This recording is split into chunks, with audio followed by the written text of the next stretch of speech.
भाई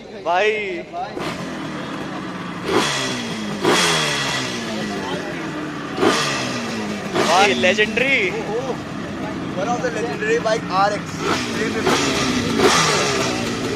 गाजा भाई देना जा रहा है। One of the legendary bike। भाई एग्जॉस्ट डाल लिया अब मजा आ जाएगी। भाई क्या बात है भाई, असली लेजेंडरी आदमी समझ सकता है इसकी कीमत क्या है। देख सकते हैं गाइस, पूरी रिस्टोर RD 350, RD 350 क्या लाइनअप है।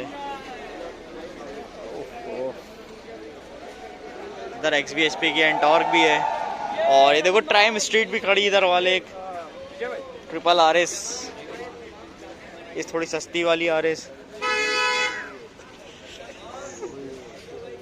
ओफो UP 78, एक और ट्राइम,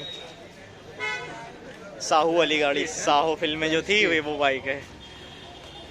और आधा इधर वाली लाइला खड़ी है, तो ये वही बाइक है जिससे मैंने व्हीली मार मार के उदम मचा दिया था। तो उधर वाली BMW ZX10R इधर